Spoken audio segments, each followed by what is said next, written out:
全網有超過100萬人睇過嘅香港人喺中山的家，相信有唔少人心喐喐都上嚟中山置業啦。嗱，喺評論區咧就有啲人問我啦，喂，羅賓 Sir， 你中山啲小朋友咁喺邊度讀書啊？嗱，咁我2個小朋友咧都喺呢間學校讀書嘅，相信呢一度咧就係唔少香港家庭喺中山讀書嘅首選，中港英文學校。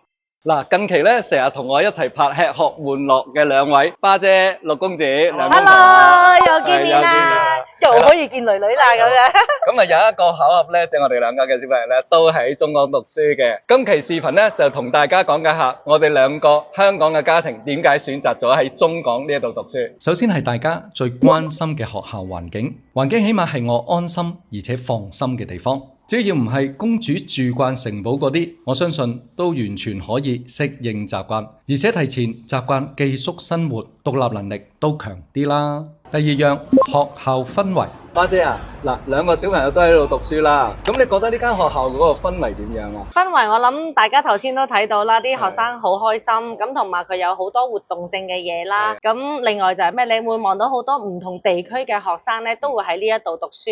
咁佢哋亦都唔會有文化歧視啊，各方面嘅差異咯。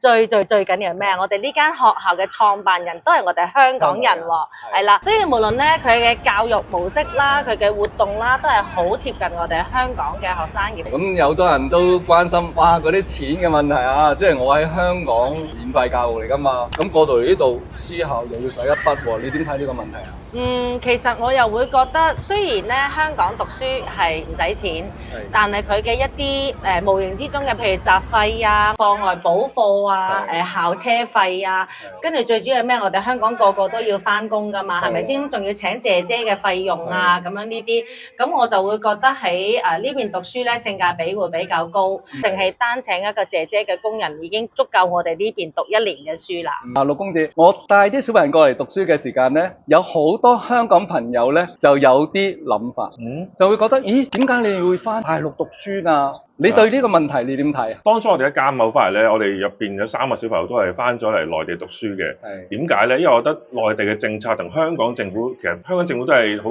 積極咁推行緊大灣區啊嘛。冇錯。咁我覺得其實大灣區係未來一個發展嘅趨勢嚟嘅。所以我就寧願將啲小朋友早啲翻嚟喺內地度讀書，令佢盡快融入到呢個大灣區嘅環境。咁對佢將來發展咧，肯定會有一個優勢喺度咯。冇錯，真係嘅，好認同嘅。即係我哋香港人咧，其實而家再唔係一個孤立嘅城市啦，冇錯，我哋已經融入咗大灣區，係有好多唔同嘅城市可以同我哋做互聯互通。羅賓 Sir 都講得好啱啊！其實我哋而家呢間學校咧，佢哋都好多外籍嘅老師啦，甚至係我哋好多香港嘅老師都係喺我哋學校入邊去任教嘅。咁包括好多我自己身邊好多朋友都會問：哎呀，好想翻嚟讀書啊！但係我哋如果家長唔翻嚟又得唔得啊？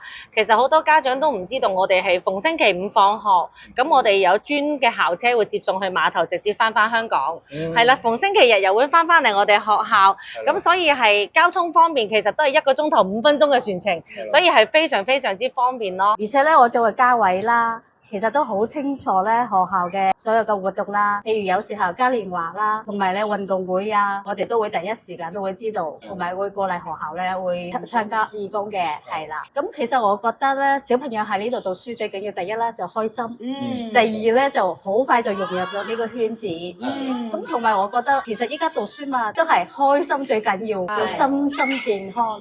第三樣，學校教學水平。而家講到中港英文學校適合香港人，直接喺香港轉過嚟讀書都冇問題。不如我哋聽下老師點樣講。我哋係中西結合，即係會係多元文化嘅。咁鼓吹學生要係創新啦，要係多元發展。成個高中嘅課程嘅設置啦，香港嘅廣播台啦，咁佢可以參加國內嘅聯考，或者係澳門嘅4校聯考，咁就去考翻國內嘅大學同埋就澳門嘅大學。咁呢個第一部分，而第二部分咧就係我哋最大嘅板塊就係劍橋嘅課程，我哋就會考 GCE 嘅 A level，咁就以 A level 嘅成績去申請外國嘅大學又好，或者係其他唔同國家嘅大學啦，甚至乎可能可以考翻去香港。